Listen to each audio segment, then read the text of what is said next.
Welcome to Sacrilegious Discourse. I'm husband. And I'm wife. Together, we're reading the Bible for the very first time.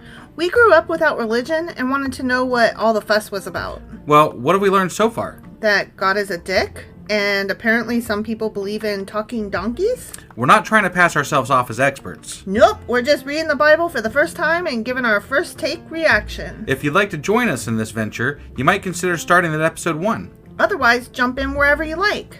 All right, let's go read the Bible. Yeah, let's get to it.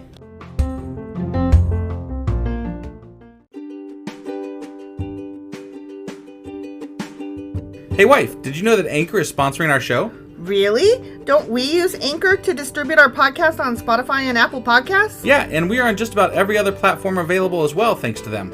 Why do we use Anchor as our podcasting service? Well, they make editing and distributing our show a breeze. What if one of our listeners wants to start their own podcast? Then they should head over to anchor.fm or download the app to get started. Awesome! You guys should go do that right now! Husband! Wife! Do you remember what happened yesterday? No, I don't. I'm sorry, I've been in a lot of pain. And it just, my brain, I actually, read it literally today, just, a few minutes ago. Oh. And then pain shot through my back, and it was nope. Yeah. Sorry. What did you do to hurt your back? Not sure. But it's not fun. No, it's not fun watching you in pain either. Mm-hmm. I'm sorry you're hurting, husband. It's all right. I will live through this. Well, hopefully. So, what happened yesterday was David came home after war. Right, know? Yeah. And he's like, yay, let's go home. And the people are like, awesome. And then the guys that had basically seceded from the nation were like, let me carry your shit. That's right. They wanted to carry the stuff over the... Yeah. And dudes, we're already there. Yeah. And they're like, you never let me do anything. Right. And then they're probably going to war again. I mean, that's just what always happens. Mephibosheth, the kid with the messed up feet from getting dropped. Right. He's like, I totally was trying to come be with you, but, your Zeba or whatever the fuck his name is, he lied to you and told you that I didn't want to go, but... And it occurred to me after, we didn't really cover it then, but, David had given Zeba, all of Mephibosheth's land. And then David's like, I'll give you half of it back. Yeah. And I'm like, wait, what? Yeah. That's shitty. Right. And Mephibosheth, I can't say it. Mephibosheth is he's like, whatever. Nah, whatevs. I'm just grateful to even still be alive and eating at your table. I'm like, dude, that guy betrayed you and I'm cool. And you're like, what? What's cool? What's going on here? But think about it, Mephibosheth ain't the one out there on the land. He don't care. Right. That's true. He's like, can I still have the good bedroom? Right. In the palace with you? Right. Do I still get to eat at your table? Yeah. I mean, okay. Whatevs. Fair enough. So, also, he's...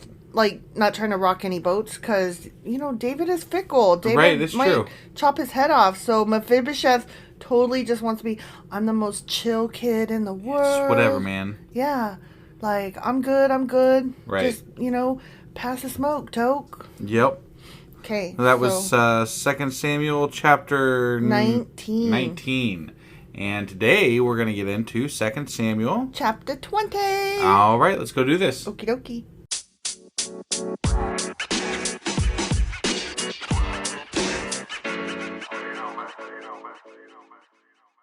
Okay, so 2 Samuel chapter 20, and I had to scroll down to cover up the headline. Because it gives it away, huh?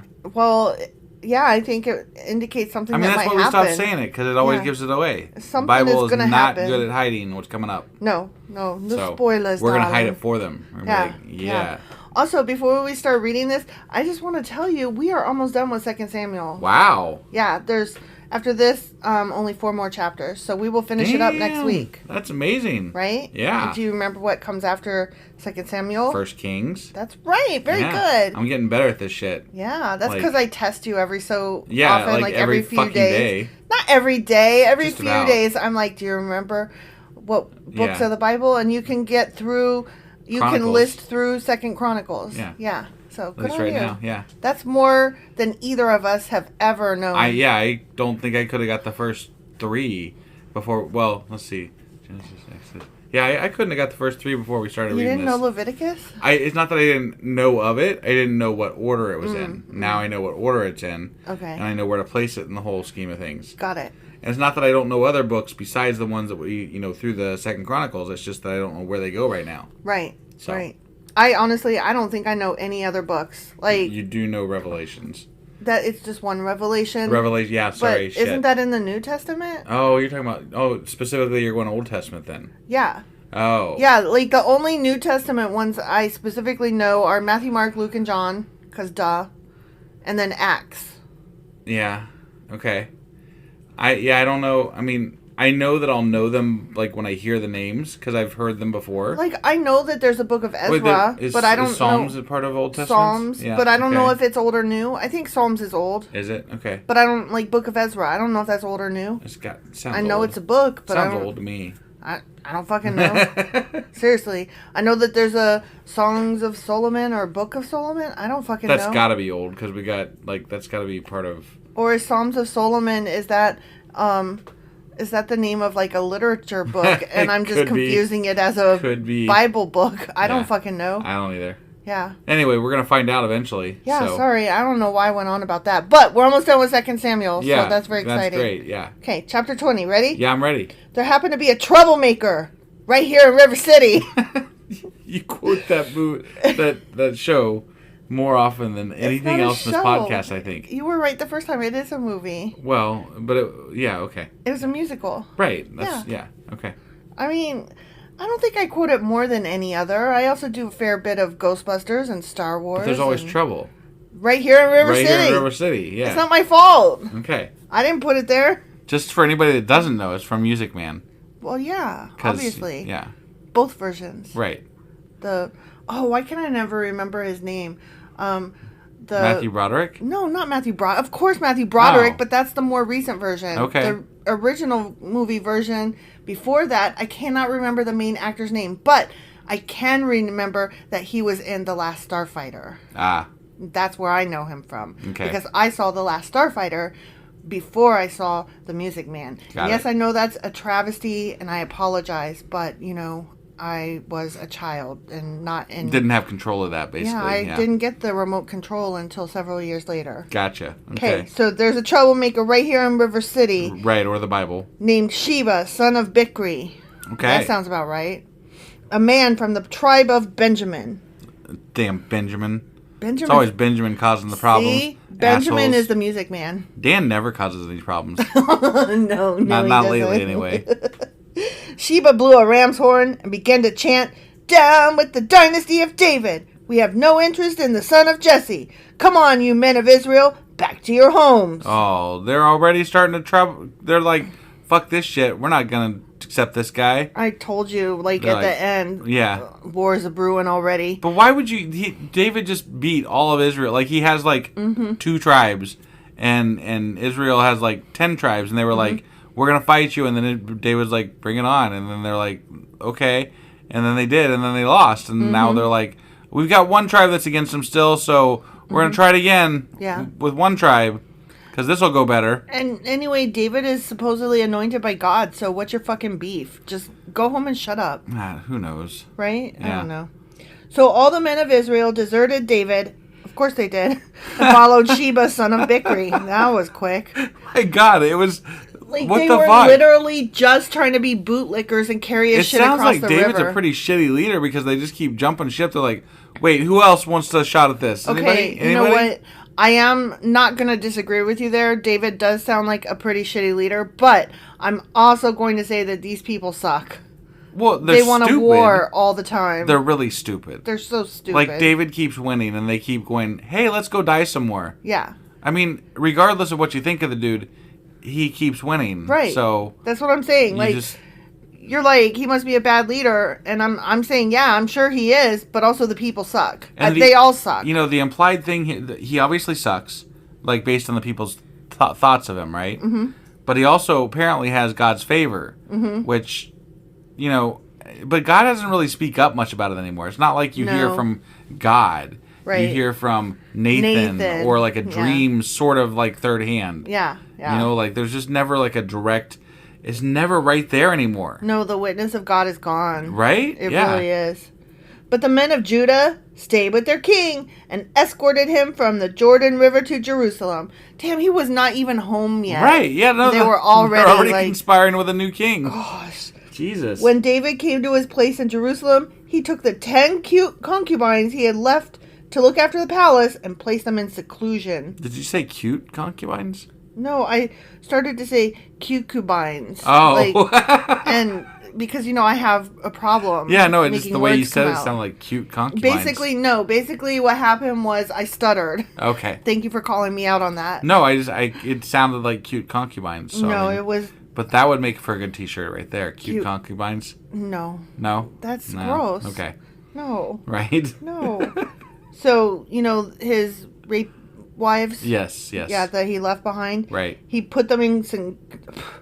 See, I'm having a hard time talking. Yeah. He put them in seclusion. Their needs were provided for, but he no longer slept with them, you know, because they're gross now. Well, and his son slept with them on the fucking roof. Yeah, because that's what I said. They're gross now. Right. So each of them lived like a widow until she died. That's horrible.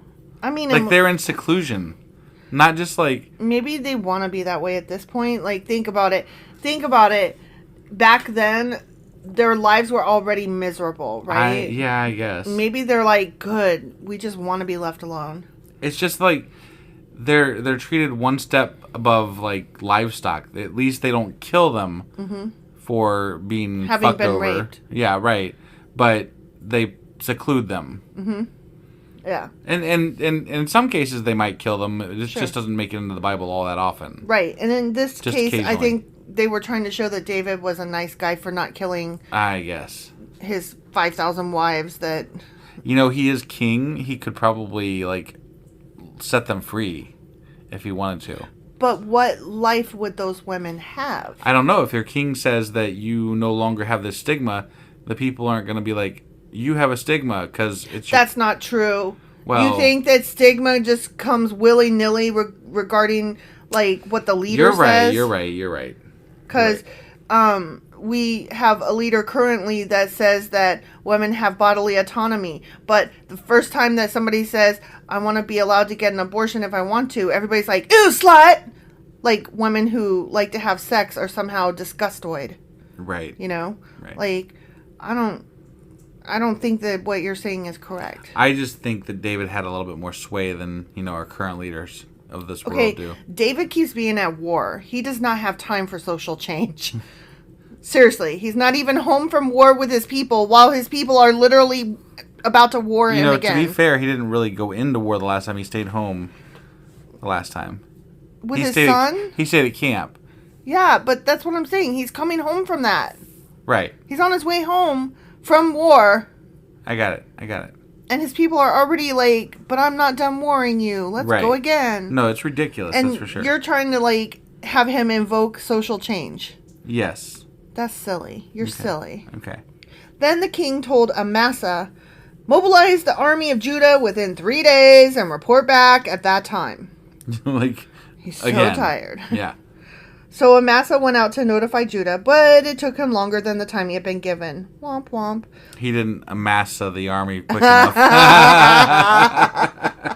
Nice one. Right, yeah. Then David said to Abishai, Sheba son of Bicri is going to hurt us more than Absalom did. Ghoul. Quick, take my troops and chase after him before he gets into a fortified town where we can't reach him. Yeah. It's so funny, like, listening to them, like, run around like a caveman in circles. Like, you guys are prehistoric. You guys don't have cell phones. I mean, it's better though, you know, like when war becomes impersonal. Yeah. It's worse in my opinion. Of course, because you can kill hundreds of thousands with zero remorse. Yeah. For any one individual death. Right. I know. I'm just making fun of them because they're like, go chase him. Right. So Abishai and Joab, together with the king's bodyguard and all the mighty warriors, set out from Jerusalem to go after Sheba. Okay. As they arrived at the great stone in Gibeon, Amasa met them. The great stone. That, you know, the great stone in Gibeon. Yeah. But they had all these rock piles all over the fucking I place, know. and this is the Great Stone. It's not even capitalized. Oh, it's not even wow. capital letters. It's that boring. It's some great stone, Just, you know, the Great Stone. Whatever. Joab was wearing his military tunic with a dagger strapped to his belt. As he stepped forward to greet Amasa, he slipped the dagger from its sheath. Oh. Sheath, not sheath. Right, Sheath. yeah. This is scary. What's going to happen? I don't know. How are you, my cousin? Joab said, and took him by the beard with his right hand as though to kiss him. Oh. Amasa didn't notice the dagger in his left hand, and Joab stabbed him in the stomach with it so hard that his insides gushed out onto the ground. Wait, what is going on here? Is there some, some mutiny going on, or what? What's happening? I don't know. He's killing Amasa. Right. What the fuck? This is crazy. Amasa was amassing the army. Yeah. Joab and his brother Abishai left him lying there and continued after Sheba. What the fuck happened? I don't know. We have some questions now. now. I definitely have some fucking questions. One of Joab's young men shouted to Amasa's troop, "If you are for Joab and David, come and follow Joab." Yeah. Was he did I miss something? Was he did David say traitoring or something? Kill him? I just I don't understand what's going on. I feel like I missed something here. I probably did, because pain. But I don't know. I don't know what I missed. Okay, hold on. Amasa took him longer. David said he's gonna hurt us more. Quick, take my troops and chase after him. I don't get it. I don't know. Okay, all right. We thought, got a question. Yeah. Unless they clear it up. Okay. So. Okay, so which they probably won't. Cut him open. I mean, it could go either way, right, really. Yeah. Cut him open and his insides, and he's bleeding. Okay, so Amasa's dead. Amasa's dead, and everybody's like, "Follow David and Joab." Yeah. Right. Woot. Okay. But Amasa lay in his blood in the middle of the road, and Joab's man saw that everyone was stopping to stare at him. So he pulled him off the road into a field and threw a cloak over him. Yeah, that's probably smart. I mean, With Amasa's body out of the way, everyone went on with Joab to capture Sheba, son of Bicri. La la la. That's so great. Just moving right along. Yeah, dead people suck. Get them out of our sight so we don't have to see the dead people. And we won't tell anybody why we killed him. Yeah. Because that's not important. I don't get it. Maybe it was because he didn't amass that army quick enough. But I don't think that's what David meant. Okay. I mean, I'm putting a guess on that. Yeah, no, I'm totally I'm a little bit blown away here. I don't think David was like, Joab, go kill Amasa and finish the job. I didn't hear that anywhere anyway. Did you? He just said, this Sheba Bicri guy is like shit, and Amasa didn't get it fast enough. Man, go kill Sheba Bicri guy. Right. Like, that's what I heard. I don't know. Joab seems to be taking a lot of things on his own. He's getting uppity. Right. So I don't know. Maybe it's Joab. Maybe this is like Joab. Like maybe he's not exactly as loyal of a follower of David as we think. I mean, he still toes the line for David, but like so far. But he did kill Absalom, so.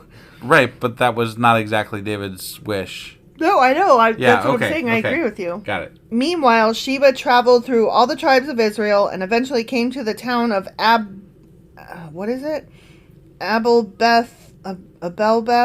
Applesauce? Abercrombie. Of Abelbeth Maacah. All the members of his own clan, the Bicrites, assembled for battle and followed him into the town. Bicrites assemble! Oh my god, you're an idiot. When Joab's forces arrived, they attacked Abelbeth Maacah. Okay, shut up. Look, I'm going to show you this. No, I know.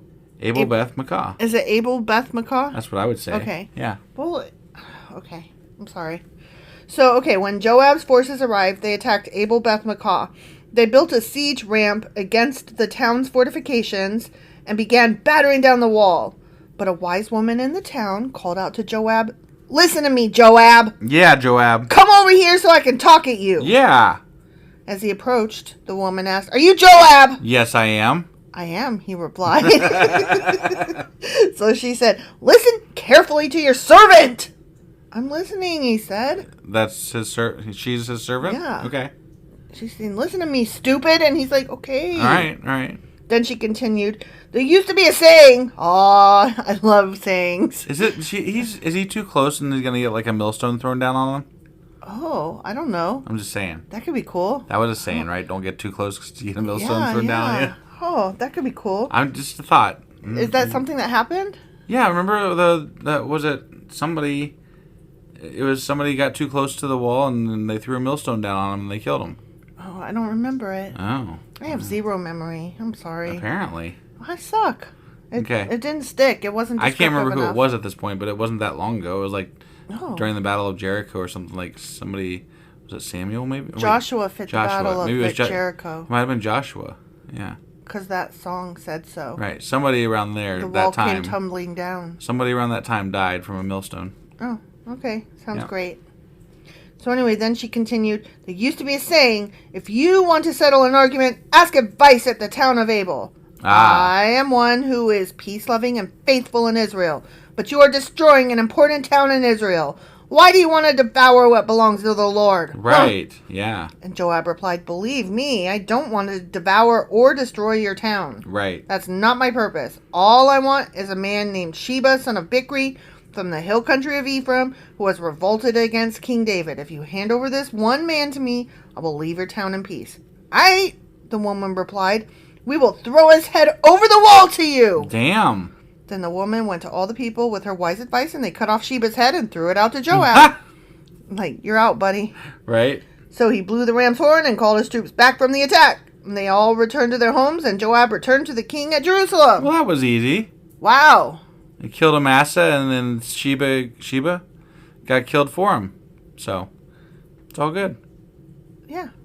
Awesome. Sheba of Bicri. Yeah, you're right. Yeah.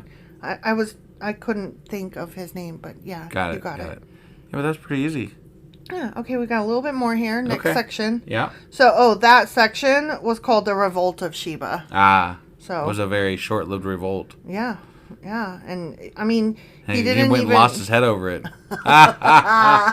Sorry, I'm just yeah. Okay, so now Joab was the commander of the army of Israel. Yeah, I guess he was. I thought he already was. I thought he was too, but okay. Well, no, he was the commander of the army of Judah. And now Israel's back under. Oh, so today it's all one thing. Yeah. Yesterday it was not. Right. The day before it was all one thing. Then the day before that it wasn't. Yeah, sometimes he's the commander of two separate entire entities. Sometimes you feel like a leader, sometimes you don't. I guess. Yeah. But for now he's ruling the whole thing. Right. Okay. Banana? Bidet? Wait. Here, how would you say that name? Where's that? Right there. Benaiah? Benaiah, yeah. Okay. All right. Let's try this again. Benaiah, son of Jehoiada, was captain of the king's bodyguard. Okay. Adoniram was in charge of forced labor. Yeah, you got all the slaves, apparently. Jehoshaphat, son of Ahilud, was the Lord historian. So we're taking minutes again? Is that what we're doing here? That is what we're doing. Sheba was the court secretary. Wait. That's okay. All right. Zadok and Abiathar were the priests. Okay. And Ira, a descendant of Jair, was David's personal priest. The end. That was a weird way to end that. I know. That's a weird. What? That was weird.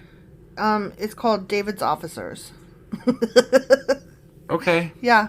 Whatever. So the interesting Israel's back together again, and we got to find out about Amasa. Yeah. Because what the fuck was that about? Why did Joab kill Amasa? Yeah, that was really weird. I swear I must have I feel like we missed something, but we don't know what it is. So I don't know what it is because it didn't say. Right. I mean, I don't think that we overlooked anything. I think that at most we're gonna find out that there's some history missing. Right. Yeah, that's more likely what happened. But yeah. All right. Well, that was 2 Samuel chapter 20. Mm-hmm. And tomorrow is actually going to be Saturday, right? Yep, that's our Q&A. So we'll do that then. And Sunday, obviously, we have our book club and our weekly wrap-up. Replay. Mm-hmm. And then we'll be back on Monday with 2 Samuel chapter 21. That is correct. All right. Well, we'll see you guys then. Yep. Bye.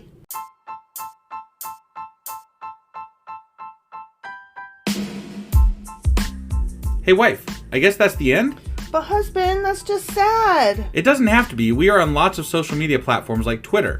Our handle there is sacrilegious_D. For D's nuts. Oh my God.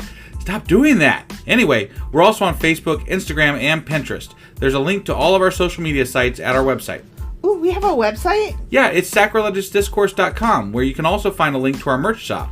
We have a merch shop? Yep, we have podcast-themed clothing, mugs, notebooks, and more, as well as an atheist and science-themed products.